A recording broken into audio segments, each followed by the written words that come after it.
then they'll solve your money problems. Right. So the whole narrative around what they do is just solving money problems. Now, shout out to the money guys. Now, on the screen right now is a chart that the money guys made. And I thought a really good way to kick off this session would be to just highlight the power of taking action, right? Basically, this Absolutely. chart helps people understand, well, if I act earlier versus later, what is the consequences on it? So can I run you through it before we get into the presentation? I like it. Let's do it. All right, so let's dig into this one a little bit. So on the left-hand side, you've got someone's age. Now, 0, 10, 20, 30, 40, 50, 60, pretty self-explanatory. Now, this middle section here, which is called your wealth multiplier, right? That number shows how hard every dollar is working for you by the time you hit 65, right? So to lay this one out, if you're 0 years old, so you've just come into this world, and you invest $1, by the time you're 65, that $1 will have turned into $647.47. Mm-hmm. That dollar goes so far. And as you go down, you can see that because there's less time, there's less ability to compound. Yep. The value of each dollar goes down. And I'm going to go to the extreme other end. If you're 60, right, each dollar is only going to turn into $1.35 by the time you hit 65. But isn't it amazing to watch that drop off on a chart, right, of just how powerful it is to invest earlier than later? Like what a difference it makes to get started today rather than delaying it 10 years, right? Or which I must admit at times in my life I've delayed and regretted that myself. I think we all have. Always say we want to start earlier, eh? Yeah. And then in this last column here, right, which I'm quite a fan of as well, this is how much you have to save per month to have $1 million at 65. So if you start when you're born, it's just $13 a month. It's pretty good. Right? Or if you're 10, it's 35. And the later you leave it, that's how much more you have to get together to make that so. Yeah. Now, I love it. So guys, in the chat, have you ever seen a chart like this before, Aaron? I think there's always been a chart in the background, whether it's been our education to do what we're doing now with talking about mortgage brokering or any sort of wealth creation. It's just if we can bring it to the forefront occasionally, it does strike a chord, right? Oh, absolutely. This is even more congruent with the topic we've got tonight.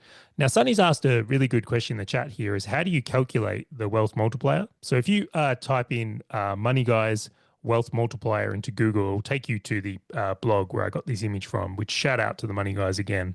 I really love this chart. And basically it's looking at the power of compounding, right? It's looking at how hard every dollar had to work to get to that range. So they've got some maths behind it. I think they base their maths on 7% returns on average over the life of that, which over 65 years is a really, really cool way to look at it. Absolutely. Bit like the eighth wonder of the world, right? If we take a bit of an Albert Einstein approach about that compounding interest marvel that we have. Oh, it's just a wonder. So Aaron, what are we here to talk about tonight? What are we covering? We want to talk about how to get the next property before the end of the year. So being that we're in August, we've got August, September, October, November, December. And how do we get that property before then? And not into Christmas, because sometimes that can get chaotic with banks downtimes and solicitors going on leave, but that's where we're going. How do we get the next one before the end of the year? Because there's still time. There is still time. But I want to know in the chat right now, who's actually on the hunt to get one done by the end of this year? Is anyone actively looking now? Is anyone trying to work out how to pull it all together?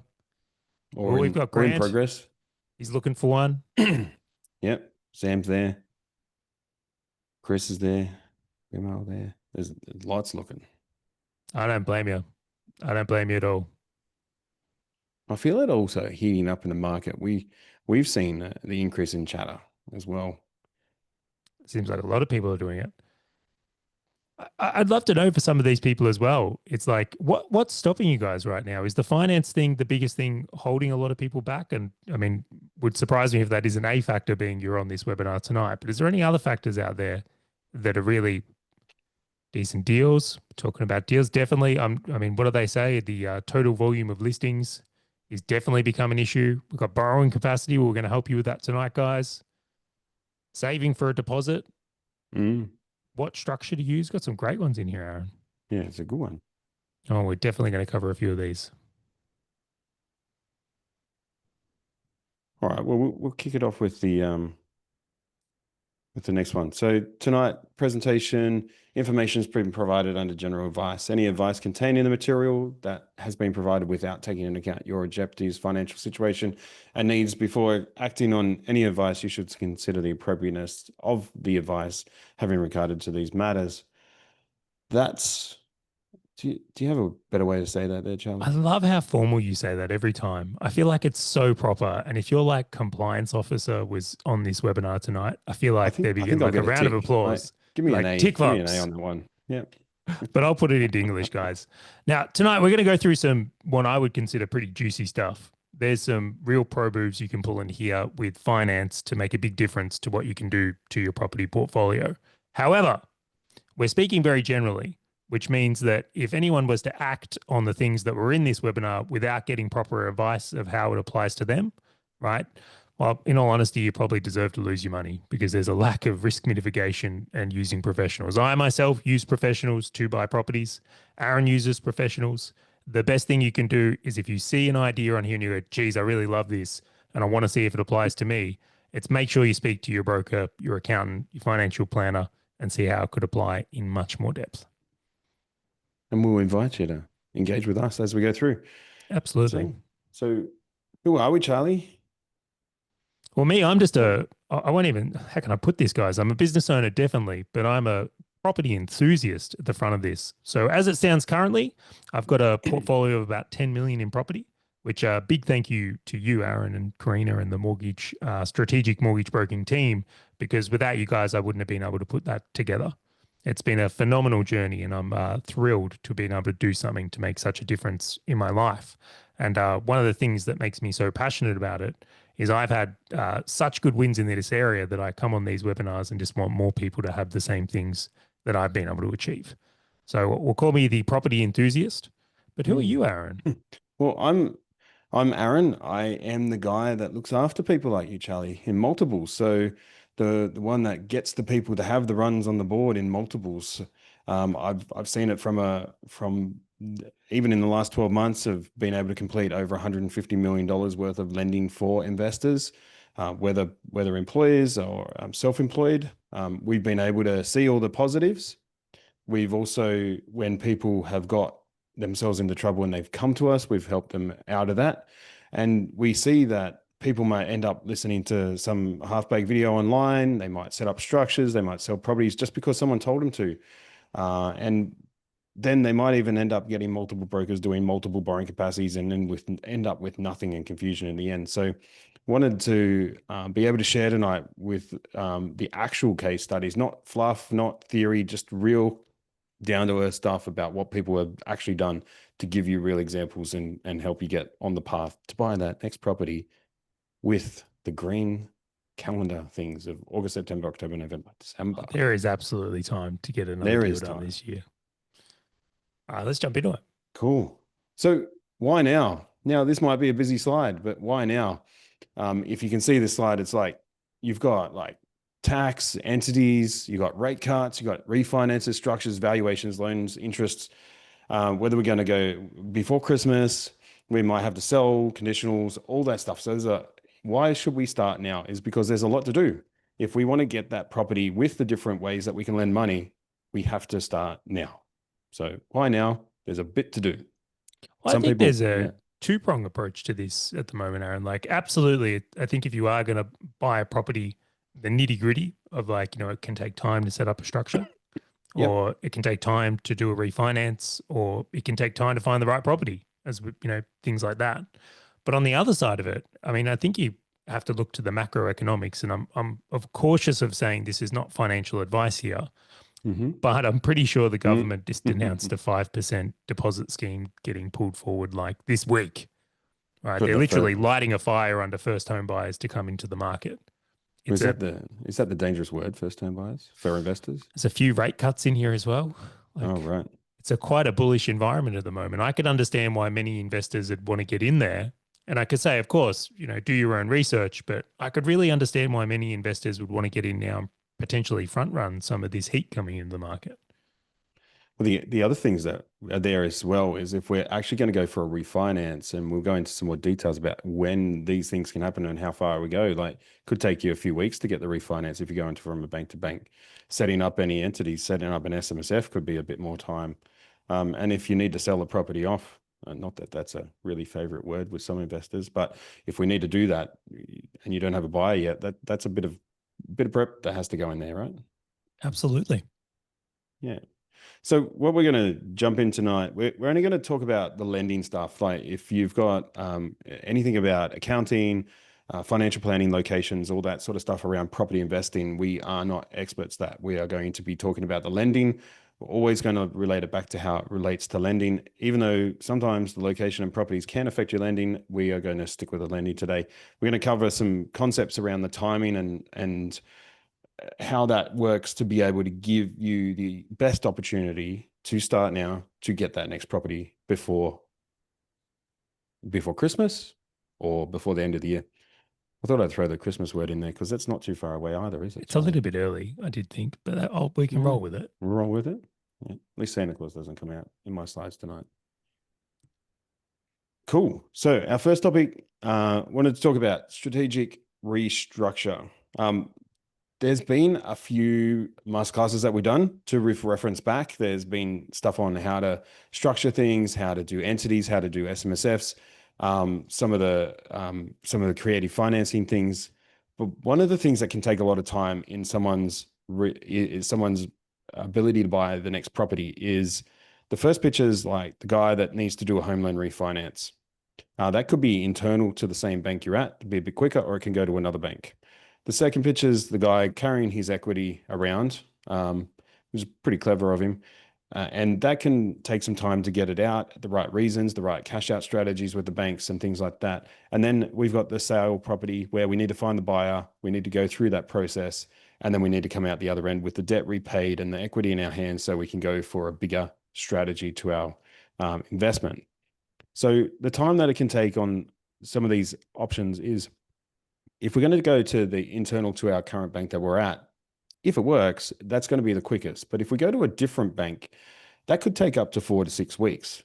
And I suppose the quickest refinance I've done with someone has been 5 days to another bank. But the longest I've done a refinance with someone, it's taken 6 months. So depending on the complexity that we're dealing with, that has to start as soon as possible.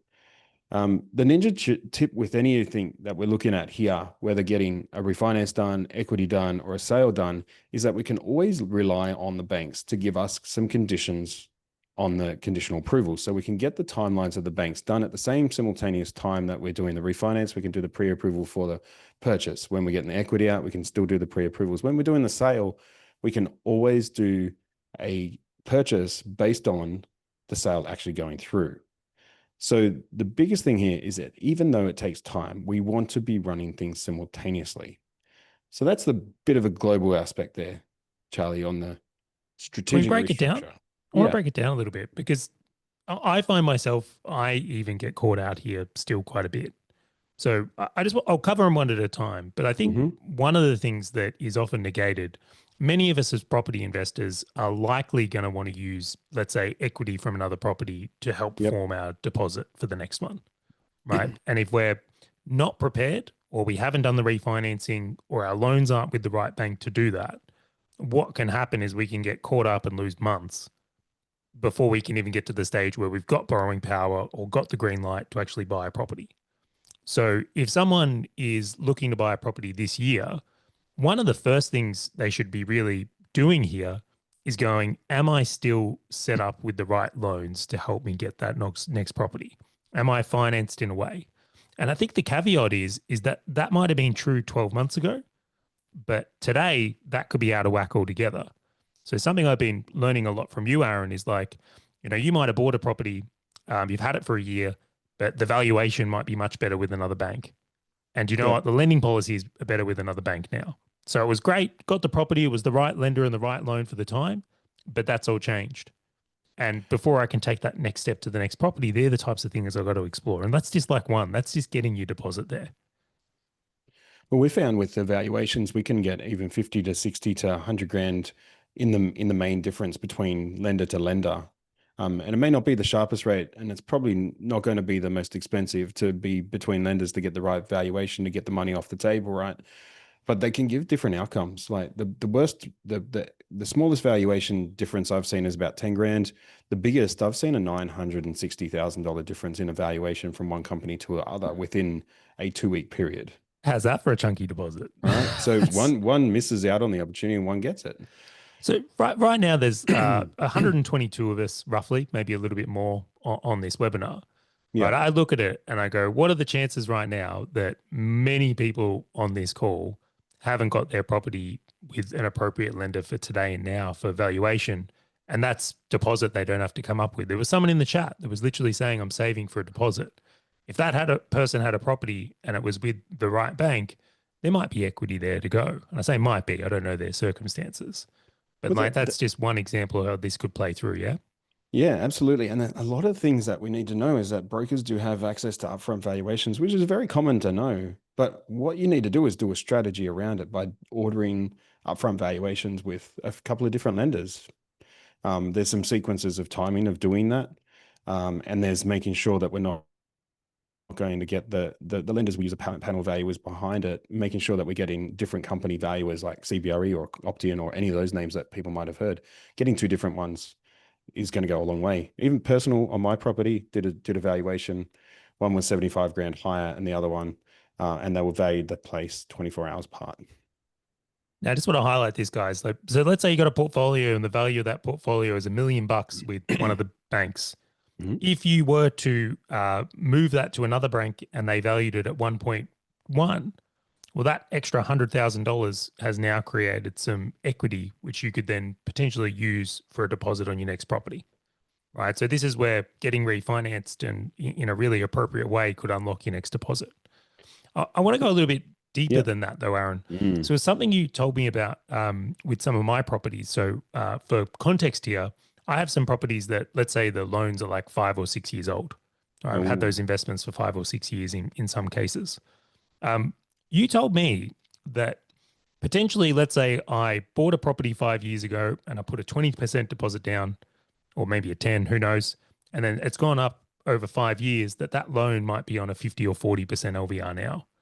But I might have a new property I've just bought and that one's on a 80 or 90% deposit, that there's actually value in rebalancing my loans. If I rebalance all my loans in an appropriate structure, that might actually unlock borrowing power as well, because maybe my new loans aren't seen as risky. Could you elaborate on that a little bit? Yeah, so that can come into like there's an absolute point of using mortgage insurance to be able to get loans. But if you've got a property that has equity in it and you rebalance it, you can avoid that whole cost situation there by rebalancing your loan. And that comes into also when we rebalance the loans, we might be taking, the common one is we take equity from the owner occupied and use that as the deposits and things to be able to deal with the purchase of the next property. It's the same thing when you're rebalancing loans. And we went through a lot of restructuring stuff in the previous masterclass. But if we and that can help also when we're going to potentially riskier locations of properties that are determined by whatever source that you have. So where they might restrict it to a 70 or even a 60% LVR, and we've got other properties to help get the achievement of that goal. Or it might be a construction or something else. So rebalancing the loan to value ratios can reduce cost and do what we can to avoid extra lending costs like mortgage insurance. Not that that's a bad thing to do when you're starting out. Absolutely. I paid mortgage insurance on my stuff when I started out, but as over time, we should be able to revalue properties, reforecasting loan terms for serviceability, getting the multiple valuations, and not necessarily going after the sharpest rate, but just going after a rate that allows us to get to the next property. Absolutely. Now, I've got a great question here from Vasco. And just to clarify your point here, when we talk about rebalancing loans, let's say you've accumulated a property portfolio of 5 properties, and you've done that over a number of years. There'll come a point where you want to refinance the lot and then balance out the loan levels. So maybe you've got one where it's paid off a lot, and maybe you've got one with a huge loan. Rebalancing those, hence the name rebalancing, can be a huge, huge advantage there. Absolutely. So that's a great point. And then the equity, the refinance, and then selling a home. I know that this can create that opportunity where you're repaying debt, and repaying debt opens up your borrowing capacity. realizing the whole gain of a property, because when we refinance, we can only get up to 80%. Maybe we can push it to a bit more risk at 90%. But then there's still that untapped 10% in there. Yep, we've got some selling costs, we've got some capital gains, all that sort of stuff. But if we can realize the whole gain, that can actually open up the lender's borrowing capacity servicing. And if we can realize the whole gain, we might be able to use that deposit and our residual borrowing capacity to get a bigger asset than we actually have, or move the money into the market where it's going to service the best. And that can be part of the strategic restructure. Love that. Got another question here from Sunny, and I hope you don't mind. I bring this one Go in. for it. So Sunny's like, well, if I've already paid mortgage insurance, like what's the point? And Sunny, I put it in the text here as well, but the point is to unlock more borrowing capacity. So if you have a high LVR loan, that may be limiting your future borrowing, where if you're able to change that, you would get access to potentially more borrowing power in that example. And it's also about the cost analysis too. So if you pay mortgage insurance on one property and it's gone up in value, and we can have, maybe it's a sneaky, it's all gone down to about 85% LVR, and we want to get it back up to 90, maybe we can use your current lender to only have an additional cost of mortgage insurance, not a full new cost of mortgage insurance. Better still, we could get a valuation with another bank, and maybe we can avoid mortgage insurance altogether. Those sorts of things come into what I'm looking at. Or the cost analysis could be, if we did have to change and we did have to pay a couple of grand in mortgage insurance to get the property that's going to go up by 10 grand in the next 12 months, it could be a different analysis, right? Yeah, I look back on that in my own journey. If I was willing to use LMI more aggressively, I could have probably bought more properties. I mean, things have turned out well, but I think there's always that element of fear, or I had it at least. So are we right in saying here that really the step one for anyone who wants to get another property this side of the year is, of course, come and get your borrowing power done, but deeper than that is to make sure they're spending time analyzing their current portfolio for where these optimization points are, Aaron? Like what can be refinanced, what can be moved around, how can we get deposits out? Like it's much more than how can I borrow right now? Absolutely. It's all about thinking about that, putting it into some goals, which we'll talk about soon. But if we want to put it into a time spectrum, if we were to start on this today, when do you think we can buy a property? So I've done a little bit of a forecast here, but if we're refinancing and doing equity and a pre-approval, I believe we could potentially be settling as early as the end of October. And every delay that we have from today onwards will push that further and further towards December. If we have a sale, pending getting the buyer, which is really the key thing here. And if we are all here, maybe someone's getting rid of someone's gold that they want to buy. Maybe that could be the case, but pending on a buyer, we could even get that all done by the end of November, pending on getting the right buyer, from a bit of an average forecast on actually getting this particular strategic restructure done to buy a next property. Well, the thing is, I really think about this as well. From my experience, it seems that like towards the middle, let's say by December, there's not really a lot of new listings coming on, right? The listings slow down and people really like leave for January and all the rest of it. So if you haven't found your property by December-ish, it can get really slim pickings, right? So the whole notion of getting on top of that now would make a huge difference here. Now, I will put in the chat here as well, guys. So if you haven't had your borrowing power done and you're wanting to potentially buy a property this year, then I highly encourage that you speak with the strategic mortgage broking team so they can come in and give you some really specific advice. I have seen some questions to come in here that are very specific to someone's individual circumstances. So if you want someone to unpack that with you, go through some of the things here about where your deposits could potentially come from, then book in with your team. Aaron, Karina, and the crew at Strategic Mortgage Brokers will be able to dive into this and give you a more clear answer on that. So what's our next one here, Aaron? Next one. I thought we go to love songs. No, matchmaking. Strategic matchmaking. This is about bank policy. I was trying to dress up bank policy to be a bit more cooler. I think you nailed it. I nailed it? You nailed it. I think this is the coolest slide I've ever seen by far.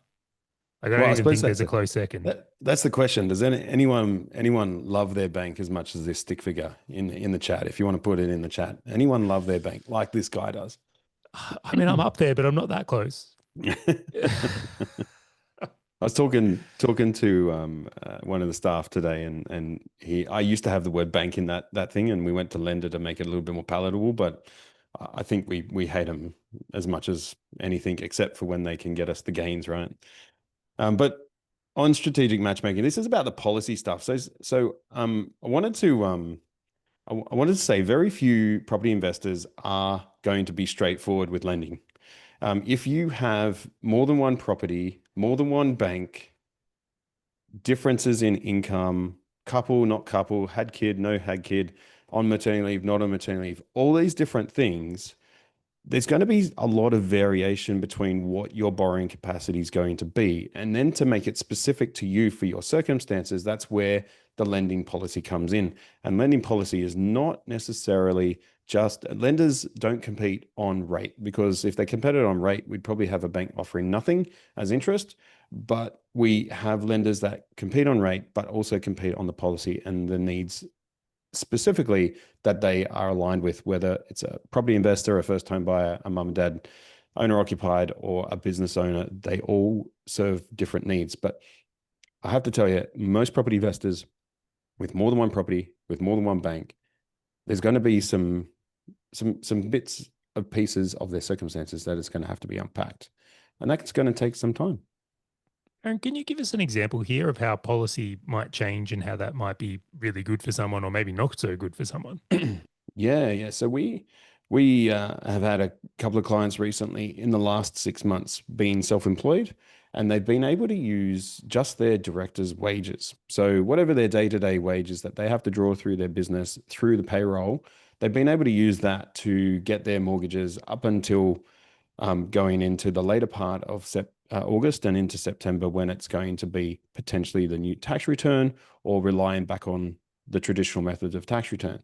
So they were using their pay slips and an accountant's letter to say, don't worry about the business, just treat us as a PAYG person. So that's one option. The other one is that we have had a couple of people come to us recently where the 2025 tax return, yes, there are people that have smashed out their tax return for a self-employed person right away. And we've even got the notice of assessment, and they're able to use 2025s in isolation instead of looking at what happened in 24. So we can use 1 year's tax returns. We can use combined of 2 years tax returns. We can explain the differences in tax returns. We've got employed people that may have changed their job back in June, and now we don't have the right year to dates because we've flicked over the calendar year. They've got allowances, bonuses, all this sort of stuff that comes in there. We've had people returning to work from having a baby. We've had other things where we've got profit going into a trust that holds property, and that's confused a few lenders, except for a couple of majors.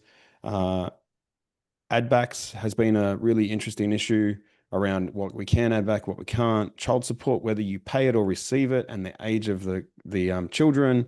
Private school fees, whether they're in the living expenses or not. Like, we got credit issues. I've had people buying super properties with credit issues, repayment history issues. I've had someone with like 20 directorships as well come in to unpack. Of course you did. Why wouldn't you? Yeah. And collaboration with accounting. That's another one that's going to take a bit of time, but it gets us in the right position so that we don't do the application without having an outcome. Right. So across all of them, what a wide variety of things a lender can assess you on to decide if you're borrow worthy or even to what amount, right? Is the nuance there. How often do these policies change? Well, that's the strange thing. Like, if we look at serviceability, if that was a policy, that's all online calculated. So literally it could change in 2 seconds. Policies can change all the time. Like, we've had a lender come into the market. If anyone's interested in co-living, we had an announcement this morning that one of the main lenders that charges you around that residential rates is now withdrawing. They're out. They've got too much exposure. They're out. So that's like a monthly or a couple of monthly updates, depending on the exposure of the lender.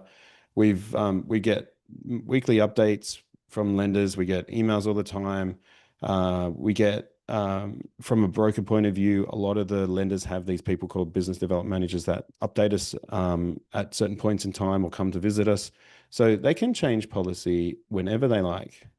And the new policies can be relevant to whether you've got a conditional approval or pre-approval in place as well. They have some leniencies in that area, but they can change at any time.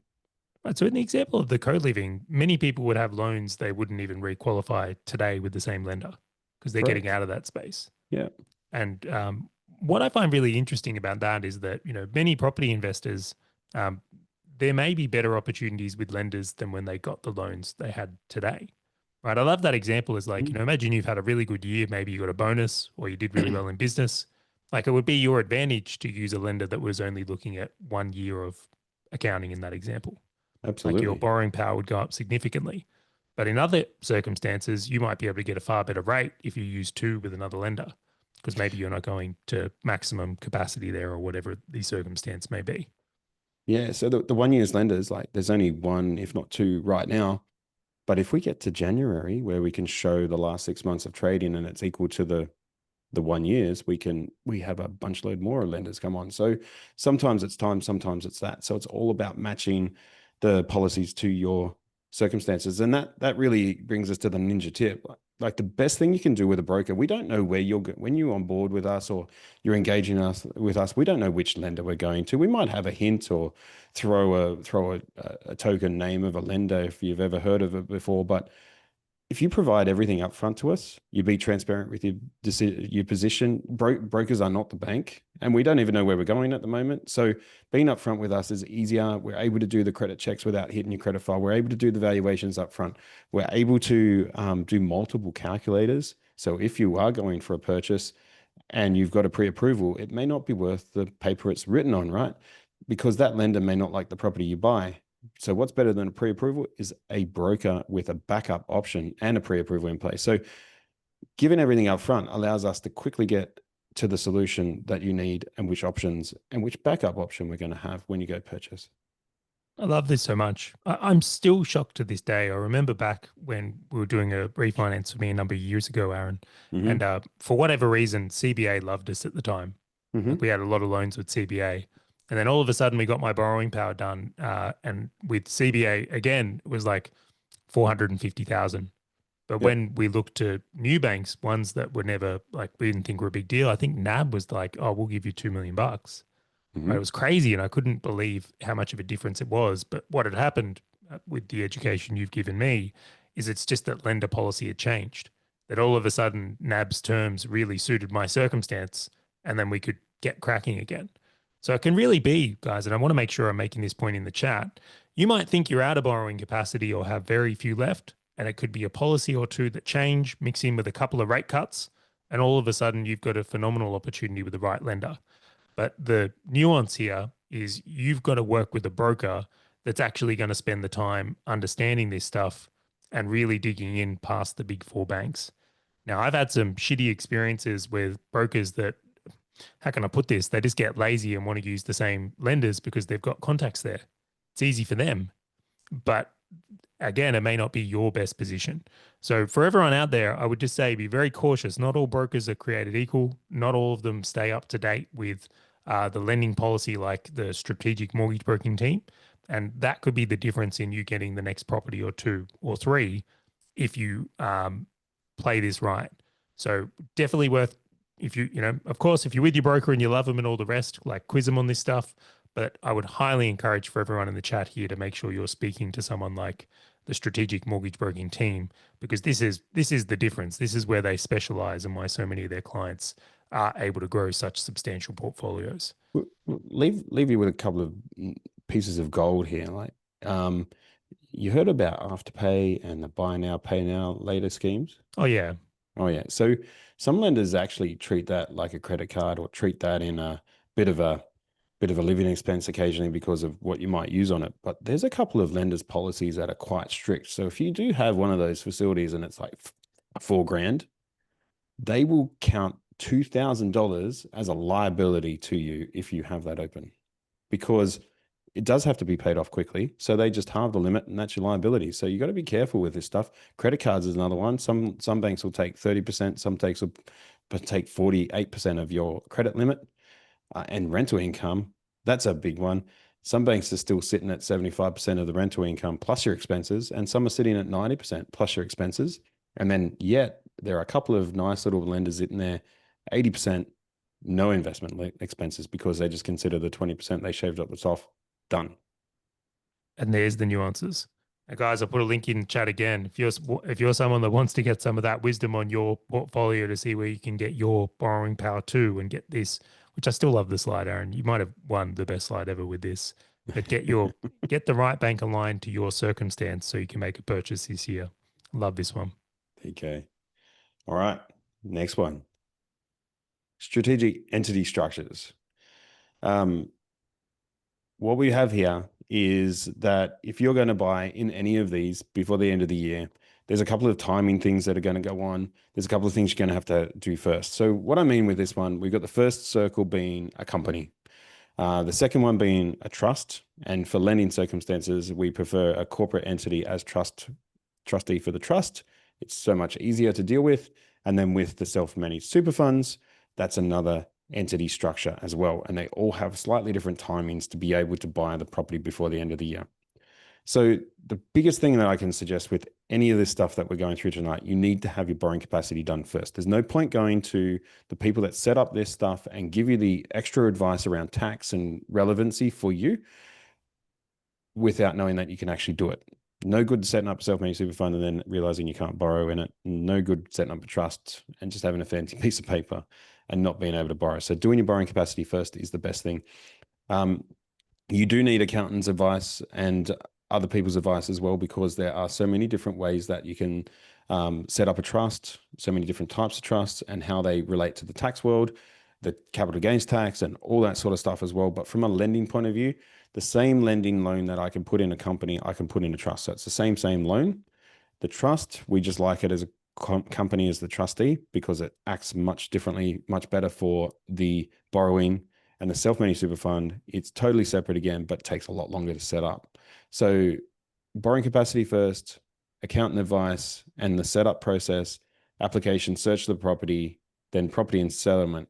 Again, with any of these things with timing, we want to be able to do as much simultaneously as possible. And there's a couple of different ways we can do that with these entities, because some are a couple of weeks to set up and some can be even up to 8 weeks to get regulated by the ATO. So this That's is my the little admin intro. side you're digging That's into right. here. Yeah. So regardless of someone's circumstance, like let's just pretend someone is suitable for a trust in this example. Absolutely. The time it would take to set up a trust is more than if someone was just buying in their personal name. Correct. Right. So It if could we want to take get a 1 to 2 property, weeks. there you go. Right. So if we want to get a property this year, we really want to make sure that we're on top of this from our accountancy point of view and then the admin side of it. I'll also say in personal experience that every property I've bought with a trust has taken additional time because you might have to get a justice of the peace, or you might have to get a lawyer to certify some documents or get some extra legal advice on a trust structure or something like that. And by the way, I would be very encouraging of making sure you do get some legal advice if you are going to get trust structures set up, because they can have unintended ramifications if not done properly. Right? Yeah, So, legal advice is on most. When you're buying residential property in a trust, you're going to get the same home loan as if you would get outside of a trust, but they do most often than not for purchasers will ask the directors and guarantors of the trust to get legal advice whilst signing the loan contracts, because you can't hide from the bank in these structures. They will find you all the time and they link you into it quite heavily. So that's with companies and trusts and super funds. They pretty well mandate legal advice all the time when you're getting a loan on that. I've gone through it multiple times, legal advice. I know you have, Charlie. It's probably the same thing over and over again, but it's just a part and parcel of the process.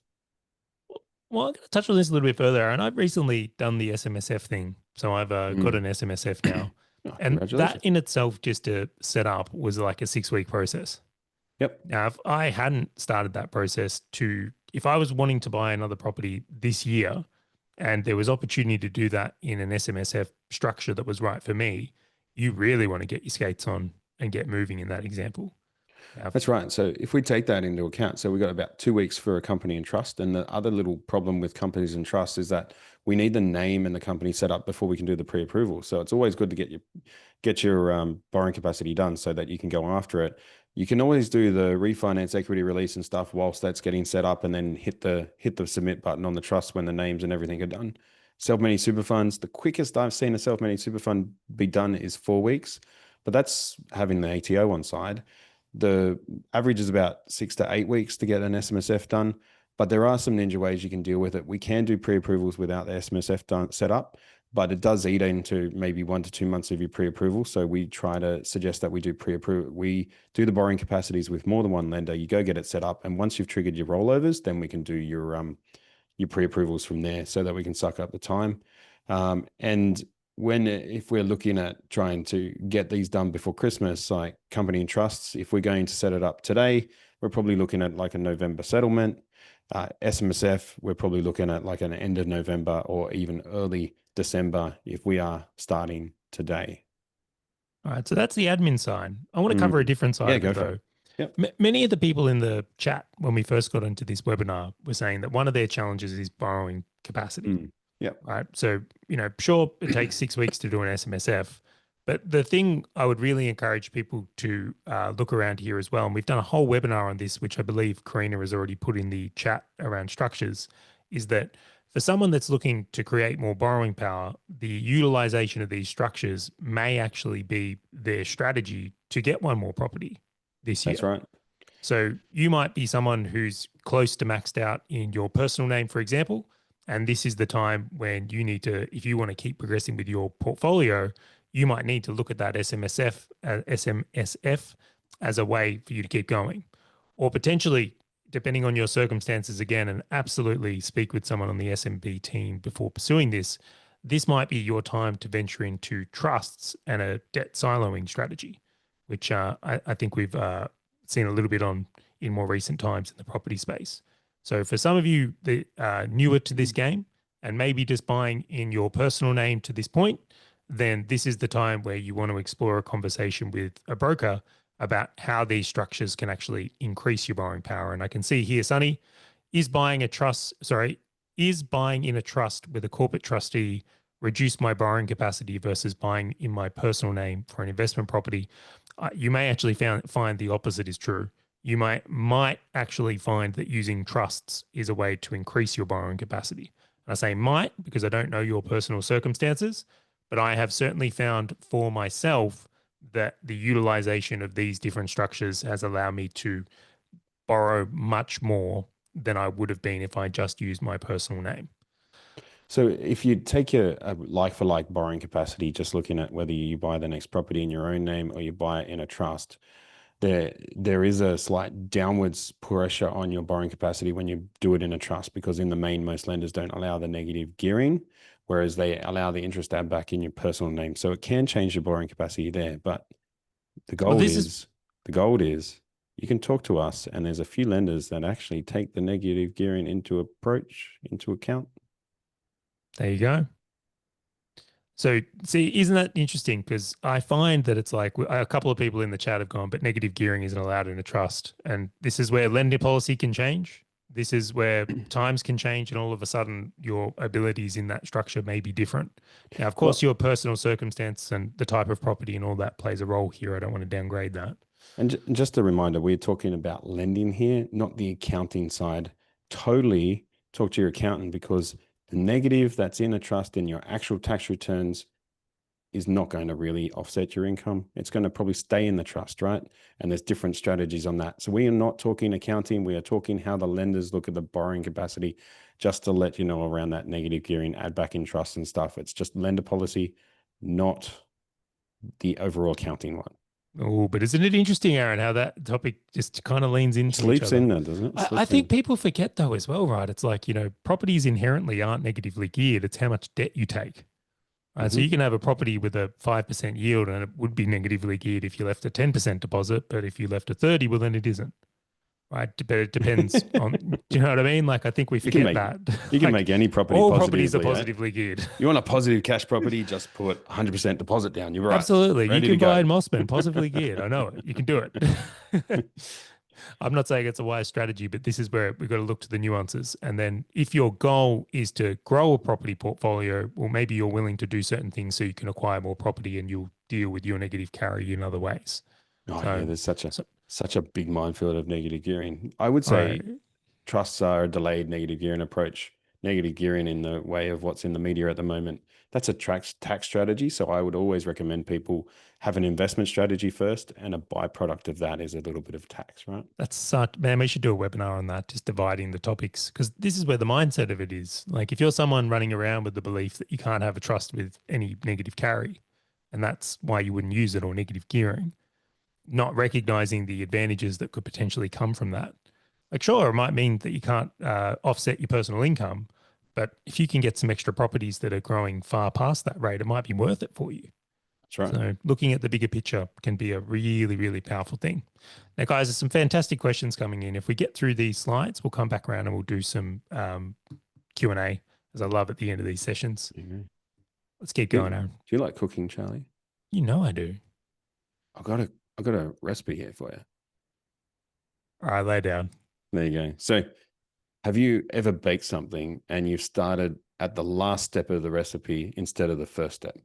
I can't say I have. You can't say you have. Okay. I don't imagine it would go well. But you've started a recipe with a picture in your head about what it's going to look like, right? Of course. There you go. So when you're going through the steps, if you potentially are going to stuff up a step, you know that it's potentially going to change the outcome, right? Oh, definitely. So the next home loan you get affects the next one that you're going to have. So probably really butchered that now that I talked about the recipe. But basically, if you pick a home loan with the most lenient lender today, that's going to give you $2 million worth of lending and you only need $500,000 of it, probably not a best move. We're probably better off going to a lender that's only going to lend us maybe $500,000 or $600,000, using up that borrowing capacity with that lender so that we keep some powder in the gun to go after the more lenient lenders. But it's still trying to talk about the structures and the strategy and refinances, all that sort of stuff in the middle too. So we want you guys to know that as a strategic mortgage broker, we want to know what your goals are, and we want to know what you're doing, not with the transaction you've come to us with, but what are you going to do next? Because where you go next may change us from ANZ to First Mac to CBA to ANZ, depending on what your circumstances are. So that's the big change there. So we want to know what you're going to do now. So we want to know what your picture is so that we make the right moves now with the right recommendation of lender before we go to lender B for the next purchase. Now, Aaron, I'm curious about this one. How many times have you had someone come to you where it's literally the last loan they got, if they thought about it differently, would have saved them a world of pain today? Oh, absolutely. There's so many people. We get a lot of people that come in and they've done all their properties in their own name and they've gone, cool, I can get my last property with, I'm not sure whether I should name the lender. There's a lender there that will supercharge your borrowing capacity, but they'll charge you the interest rate to match it. So your cash flow is screwed. You have to do P&I, and it's all bad. So they get their next property and now they can't hold on to anything. And now they're trying to sort it out and there's no room to move. They've exhausted their borrowing capacity and it's just hold on for dear life and hope that I go to work the next day and get some pay rises, right? There's other ones that they've come to me and they've used one lender and they've used that one lender of last resort for absolutely everything they've done. And now we've just got to untangle it and they've capped out. So there's so many things there that we've seen where they've just done too much in their own name, too much with one lender, too much with, or not even had the option of going to another lender. Now, in the chat, guys, I'd love to know, have you ever worked with a broker that hasn't just focused on the loan you have now and has actually thought about what is the loan coming after that or how the approach is going to be to the next property? Because I feel like I've been very fortunate because I got onto Aaron and the strategic mortgage broking team very early. But my previous brokers, it seemed they were just very focused on the here and now. And there was zero consideration for if I wanted to buy more investment properties later on. Zero. Where one of the things I love about the strategic mortgage broking approach is like, if I say, hey, I'm trying to get to arbitrarily 10 properties and I'm on property number 6, they're not going to take a loan that they know is going to make the next ones harder. And they're going to really make me aware of the decisions of like, well, if you do take this is the impact. And I feel like a lot of investors, ones I've spoken to, have found themselves in circumstances where maybe they wouldn't have bought that last property. They would have done something differently so they could set up to play the bigger game. But it's just turned into a bit of a regret cycle. So again, really important things here. I love this one. Raul's put in the chat here. You'll love this comment. My current broker doesn't even focus on the current loan at hand. Not exaggerating. Raul, it's definitely time for a change for you. Yeah, so I share your pain though, right? It's the worst when you work with someone and it's like, I don't know if they're too busy or don't have the skills, but it's just like, it's going nowhere. Oh, too funny. 4 to 5 calls to remind him. Or how I'll put the link in the chat again, man. But if you want to speak with someone at the strategic mortgage broking team, I can assure you won't have that experience. He asked me, "What's the rush?" I think you need to send your broker the Money Guys chart I put at the start of this webinar, Raul, about the cost of waiting too long here. Now, Carmel's asked here, she said, so Aussie home brokers are not strategic. So for clarification on that, Strategic Mortgage Brokers is the name of Aaron and Karina's company here, right? Which is there. And the reason the company was named that is because they take such a strategic approach with lending, which you've got a little look at across this presentation today, right? So the lender policy, the restructuring, how we use different structures, setting up this loan so we can get a loan after. Now, the unfortunate side of the industry is I think if you got 100 brokers, right, so you pulled 100 brokers together, you would be lucky if 3 of them knew half of this stuff. Now, it's not necessarily their fault, but it is your fault if you don't hunt around for someone who is an investment specific broker. And that's why we put these things on, is so we can make sure we're educating people at the options that are there for investors. Like investor specific brokers, like strategic mortgage brokers, very, very different than someone that's potentially bought a franchise at Aussie Home Loans or Yellow Brick Road or whatever it is. And I'm not, again, critiquing them at all. There's definitely segments of the market like first home buyers and just mum and dads buying their house. They serve them really well. They do an excellent job at it. But if you're someone trying to build a investment portfolio, you want to make sure you're working with the brokers, the accountants, the financial planners, the buyer's agents that focus on investors. And you'll find it's a very, very different approach they take. Now, I have even more deeper insight into this, although I'm not sure she'll be thrilled I mentioned this. Okay. My wife used to be a broker for ANZ, and I can assure you right now, this is not the stuff she was focused on. But she was fucking excellent if you just wanted to buy a house and you lived in the local community, right? She was great at that. So from that point of view, she was awesome at her job. But this world is a different world.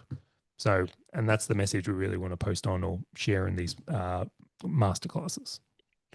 Yeah, I'd add to that. I was listening to a podcast this morning, and they were trying to tell me that I needed a commercial mortgage on my residential property inside a trust, and I just feel that was just so wrong. Like, you can still get your residential interest rates, you can still get your residential offset accounts and good terms and conditions inside your trust. It's not like you're going to be defaulted to being a commercial loan and getting loan terms that are exuberant, or interest rates or call strategies or taps on the shoulder all the time. You can get a 30-year set and forget one. And I was listening to it. I'm going, oh, should I listen to this any further? It's like boiling inside. Happens all the time. It must frustrate you a lot, Aaron. I can imagine it does. Now, I can see some questions still rolling through. Yeah, we'll push through on some slides here, but guys, I'll come back through the chat and grab any of these. But if anyone does want to ask a question in the chat, we can get to that as well. We can probably go to questions, mate. All right, we're on for questions, guys. Woo! How's the timing? What a segue! I wish I was. We got there. Our time is really cool tonight. Like last couple, we just got really excited and gone over. But tonight, like let's bring on the questions. Oh, I'm the worst timekeeper for these. Really, I feel like we should sack me as the timekeeper. I get too excited. Anyway, so we've got a question here from Rohit where it's like, do you charge fees for your clients if clients are doing an equity release to work with you, or is it, or essentially is it just from the commissions, Aaron? Like, is there any charge for people? So we can't claim that we are 100% fee free. There is some fees on certain circumstances of clients. For in the main, when people are starting out their journey with us and we know them from the get-go, we can get very efficient at what they need. And then we do have the option to just hang on to doing just the fees, just the commissions we get from the bank. So if you're doing your first investment property, Combine that with a first investment property in your own name, for example, first investment property into your super, and you're doing that combined together, we can do that and help you guys out with no fee on that one. But if you do come to us with a straight SMSF loan, we do have a small fee on that one that we can get into with your specific circumstances when you come to us. If you're going to go into sort of big battles around estate planning, estate disputes, divorces, credit problems, major credit problems that are going to take us a long time to sort out, extra paperwork, extra people to coordinate to, we're probably going to have a fee for that. But in the main, we're very efficient at what we do for property investors. And we want to have you have a little bit of pressure on us that we want to get speed to outcome for you. Because if we get an outcome and a settlement for you, you get your outcome, we get paid, and everyone's happy. I think that's a great answer, Aaron, but I just look at it as like, well, what are you paying and what are you getting? Like, I'd Yeah. much rather, like, I think of Raul's comment here where he's like, his broker's not charging anything, but you got to call him 4 to 5 times a day. I'm sure in that circumstance, I'd rather pay a little bit and get great service, right? I think it's an important thing. And if you're going to get access to many great strategies, then I think it could be worth it. Noting, I don't think you charge fees very often at all. We've got another question here from Nassim. Can you please explain what banks would need from our accountants so the loan in the trust with a corporate trustee wouldn't impact our borrowing capacity? Now, I realize there might be some different things in that. Do you want me to reword it, Aaron, or are you happy to have a crack? That's it. I'll have a crack. We want to exclude the basis is that we want to exclude the lending or get the new lender we're going to be That one. blind, right? to the fact that we have a loan in that trust. Well, you're going to have it cash positive. Like it's going to have to run at a profit to be able to exclude it. That's the headline thing. The lenders go, does that entity wash its own face? Does it take care of its own stuff? And if it does, there's two ways to prove that. One is that we have a lender that you can self-declare that, and that will exclude its own lending in different trusts. And then we have the lenders that will want an accountant's letter to verify that it's running positive. That's really it. We can exclude things like property depreciation and stuff. That's a non-cash thing. It has to be cash flow positive. There's not much around it other than that. Yeah, I agree with this so much. I think, unfortunately, trusts have been butchered on YouTube, and that there's a perceivement that it's like, oh, the trick is you buy a heavily negatively geared property and then somehow get a dodgy accounting's letter, and then you can just keep borrowing unlimited. And like, even if that was true, that wouldn't lead to good things. That'd be actually really No. dangerous. Right. So I would hate it if that was happening, because I think our property market would become very unstable. But I think what people want to know is the borrowing power side of things. So I'll share my Yeah. personal experience. I'm not going to say what you should do. I'm just going to say what I did. Right. Is like, in your portfolio, there's going to be certain times where you want growthier assets that are negatively geared, right? They've got a big negative carry, and you buy them in your personal name because you want to negative gear them. That's the big advantage. But to balance that, you're going to want to have some cash flow plays in it. And they're the ones you stack in trusts. They're the ones where you can utilize certain borrowing strategies. And again, please speak to someone at Strategic Mortgage Brokers in your account and a buyer's agent. I don't know how to pick locations or anything like that, but it's like the properties that are going to have better cash flows, they're the ones you want to stack in trusts. They're also the ones where you might want to chunk up the deposits, so they are really positively geared, so you can do some really cool things. And then in the third category, what I've done is I've taken a growthier property that's a little bit negative, and I've taken a more cash flow property that's definitely positively geared, and I've paired them in a trust. And then between the two, they are neutrally geared, and it enables me to take care of such things, right? So there's different things you can look at there. The other side of that is sometimes you might have a negatively geared property that just needs some time. Like, rents go up, you can pay down some debt, you can do some cool refinancing with someone like the Strategic Mortgage Broking team, and then you're off to the races. Your once negative trust is now a neutral or even positively geared trust. And in that example there, that would enable you to silo that debt or exclude that debt, and to be able to continue your borrowing journey in that way. So just some nuances there. And there's things like if you're going to load up the LVR, if you're going to load up the offset account and then use it as the deposit for the next one, like it's got to be logical at what you're doing. And the best thing, the thing that to emphasize what you said, Charlie, the cash flow management is more paramount than the borrowing capacity here. Like if you're going to load up trusts and they're going to be excluded from lending, if you can't deal with your cash flow, you're gonna have a wipeout strategy. Like the biggest problems I see with property investors is never borrowing capacity. If you've got a job, a good underlying income, you've got some properties, you've got some lending, you've got your head screwed on. It's basically the two biggest problems are generating the deposits and managing your cash flow. I say that from a position where a I am a broker and we've got a team of brokers that unlock borrowing capacity all the time. Oh, you're But also an investor yourself, Aaron. and I'm an investor myself, and most of the team is as well. So we're living and breathing it too, but we can see it in the big property portfolios and the low property portfolios. It all comes back to deposit creation and cash flows. Nailed it. Love it. Let's have a look at more of these ones here. Hmm. Rohit has asked, may I please ask who does portfolio acquisition forecasts if the plan is to get to 100K passive from property in 10 years' time? And you've mentioned here potentially a buyer's agent. Yeah, see, I would probably see a buyer's agent or a financial planner, and one that focused on property would be the two I would go to for a forecast. If you wanted to do a really good job of it, I would go to both of them and then compare the plans, right? So many buyer's agents and many financial planners do a fantastic job of these.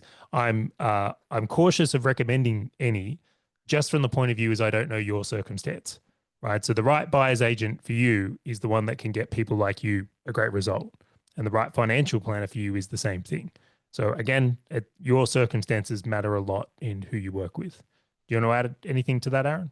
Yeah, yeah. So if we're looking at this slide here where we're trying to the next home loan affects the next one after that, that comes into the collaboration with what type of property you're going to buy as well. So we've seen it across buyers agents. Some will specialize in the low cost properties, the high cost properties. Some will have a minimum rental yield, and we've seen some people at the minimum rental yields around that 3 to 4% mark now with some of the crunches that are out there, depending on the location. We've got some still trying to get some still achieving the 5s and the 6% rental yield. So when you're putting a lending strategy across your portfolio strategy, we always are going to tap you on the shoulder to either ask your buyer's agent what your rental yield is and then map out some properties from there. But we do need the actual market data. So there's no good putting lending strategy together with whatever rental income we put into the calculator, because we can put $1 million a week in a calculator for rent if we want, because it's really hypothetical. We want to actually collaborate with your buyer's agent and your team to be able to map out the lending that goes with that property strategy. But I'd echo your comments. Buyer's agents and financial planners can get in there too. Make sure your financial plan is pro property as well. Touche. All right, I know you're gonna love this question. All right, I'm almost like excited to ask you it. Mm. Are you ready, Aaron? Okay. Are there any circumstances that you'd recommend cross collateralizing properties for borrowing capacity? I'm watching Karina's face as well. She loves this question also. I'm going to say no. It's not an area that I would love anyone to get into. We probably uncross more people than we cross. Now, I'm going to say, and you probably heard me there. I said I've crossed people before. All right. Typically when we're crossing, it's usually How dare you? it's usually known what they're doing.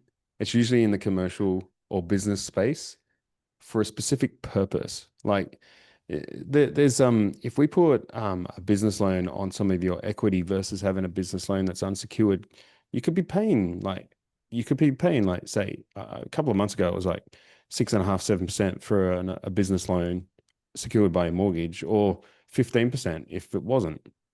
Like you've got to understand the cost justifications there. Owner occupied commercial, or commercial where you're buying a commercial and the bank's policy that we only match to is only allowing you to do a business loan linked to your residential. Like that's an interesting thing to discuss and look at the opportunities and calculations for. But most of the time in residential, you can avoid cross securitizing altogether. If you're worried about the extra application fee a bank's going to charge you, like you go to CBA and you're going to go to a no frills, their low cost product, and you've got a few $100 application fee for each loan, pay the few $100, because the cross securitization, all that's going to do is save you an application fee and make you at the mercy of the bank. So residential, I'm 100% against wherever possible. With commercial, it's like as long a as we last understand. resort. It'd have to be like a level of last resort, and you'd have to have a very good reason to do it. But it's Yeah, and I not can't. encouraged. And I've been thinking about it. I can't think of reasons for cross securitization outside of the commercial business space. Okay. Well, a great answer there. Now, Wayne's asked a topic. Charlie, I mean, it's even for me. How are we going? Charlie, off topic. Can I ask a question about your portfolio? Okay, if you don't want to get into it, are you resi only or also commercial? And sorry, how many properties? What's the workload like to manage it? I'm interested in swapping from commercial back to resi, but concerned on the workload required. So I'm 100% resi. I haven't got any commercial. I feel like I have a good understanding of resi. The only reason I'm not in commercial is I have not explored that world or got educated on it to this point.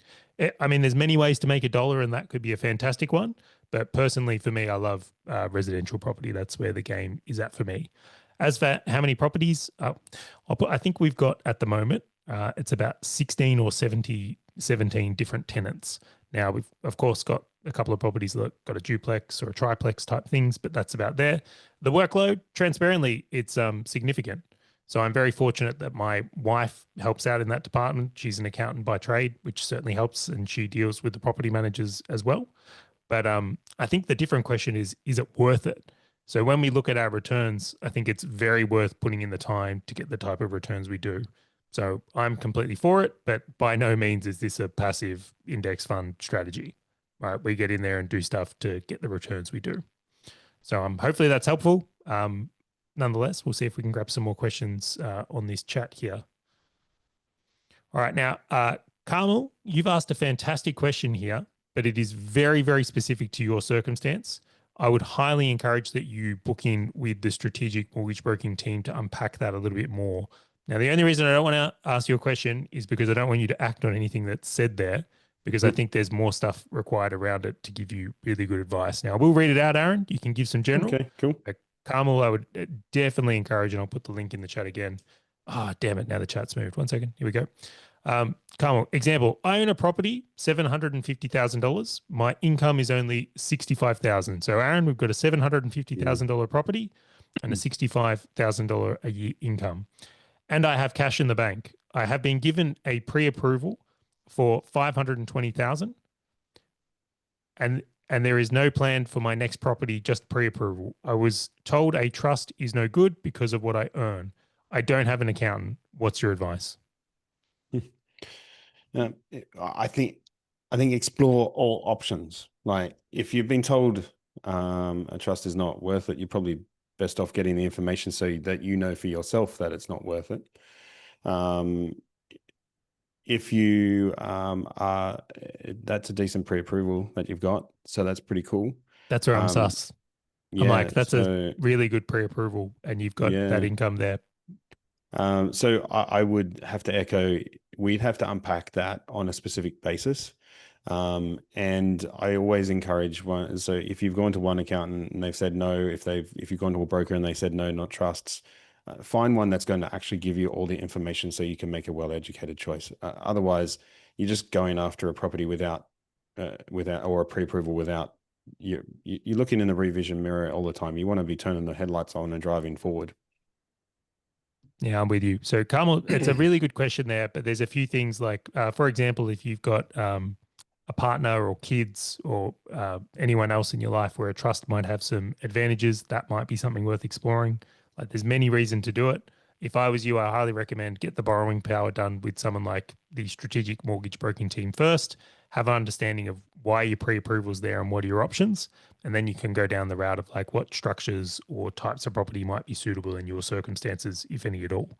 So lots of times that I get people that come in and I do a borrowing capacity up, and it might just slip my mind that I forget to ask them what rental income they're expecting off their rental property, and then they go, oh well, that borrowing capacity is lower than my other broker said. And I said, oh, okay, well that's strange. What rental income did they use? Oh, I'm not sure. And that's a big key giveaway. If you don't know what rental income has been used in your borrowing capacity figures for your next property, you might end up in some pretty hot water when you're in your financial cool off, or you've just paid an exuberant buyer's agent fee without being able to complete the project. So make sure that you know with the pre-approvals how much of their rental income is, because most of the time we can put anything into the rental income calculator. We just got to make it market relevant. Love it. All right, we've got time for one more here. And I love this. Mm. We're going to use Ross's question here. So Ross has written in, how do you fix a situation where you have all your properties in your own name and you're maxed out? Now, changing the ownership from your personal name into a trust or whatever it is will trigger CGT and stamp duty. How do you think about that, Aaron? What would you do? Yeah. So, I always go, let's get your baseline borrowing capacity done and make sure that we've exhausted all the lenders that are actually cost relevant to your situation. That we can't, we've had examples where people have come to us with 8 or 9 properties in their own name, and their ninth property was able to be put into a trust. They had a perspective that they didn't want to sell anything at the moment. They were doing some other things, and this property, next property that they were going to get was the next one for a period of time. If I look at the bigger property portfolios that I look after or see in the business here, we see over time people will naturally move to a point where they're going to have more properties in trust than properties in their own name. And most of the time I see a sell to realize the gain, then rebuy into trusts. That's a fairly common one because you avoid the stamp duty there. And as long as you've got the other tax metrics to minimize whatever you need to there, that's always a good thing. If you are going to, we've seen in the recent times a few minor cases where we are moving properties into a trust. So I would say get a full borrowing capacity assessment across all lenders, making sure that we're not going to get ripped off by any sort of lenders of last resort that are really high interest rates. And also probably going after a buyer's agent that will help you understand the metrics around your properties to be able to make an educated decision whether we're going to hold them and maybe restructure them, or look to sell them and move our capital to another market that might perform better for us. It's a great answer. I just want to throw in one thing on that, Aaron. I think there's in the business community, right? We have this amazing mindset that it's like, you win or you learn, right? There is no long. Now, in property, right, it's like if we get caught in a situation where, in this example, maybe we put everything in our own name and it's a bit of a mistake, man, you just cop it on the chin and you move on. Yep, you've got to transfer something into a trust, CGT and stamp duty. It's cost of doing business. That's right. But over the longevity of your investing career, that'll be a rounding error. Like that's Yep. not going to be the thing to break you. But I love your point, Aaron, around like, if you've built a portfolio, it's like great gut check to be like, well, am I really out of borrowing capacity? And if I am, are these all properties I actually want to hold? Like I never envisioned I would be selling properties. And I think I've sold 4 across my journey, or 5 we're coming up to. Mhm. Like I was very much, I'm just going to buy and hold things. But in different times, markets move, different opportunities. Like there's got to be some fluidity to the game. So please don't end up, Ross, and I say this here, someone who ends up stuck because you're a little bit fearful of a bit of a CGT event or a little bit of extra stamp duty costs. Like you got to play the bigger game. You got to play the long-term game. Yeah, cost of opportunity always comes in, and we always say from a broking point of view, you need, once you've got your property portfolio set and you go into a bit of a rebalance, a period of time where we're going to refinance, readjust the loans you got when you got the properties may not be the loans that you want forever.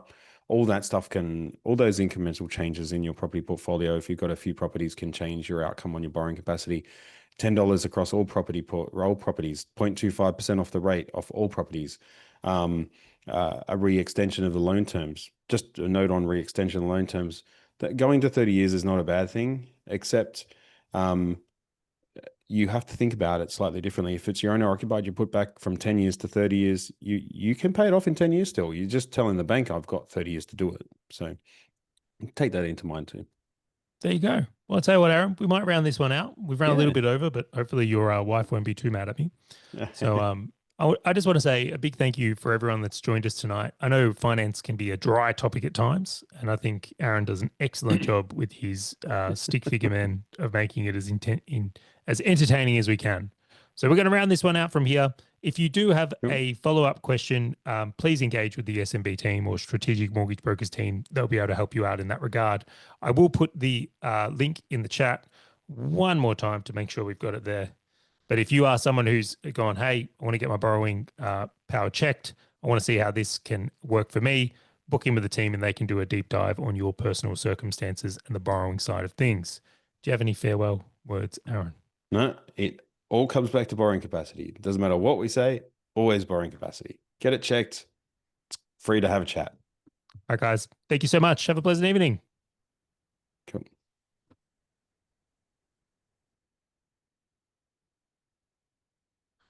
I managed to save the chat. It's cool.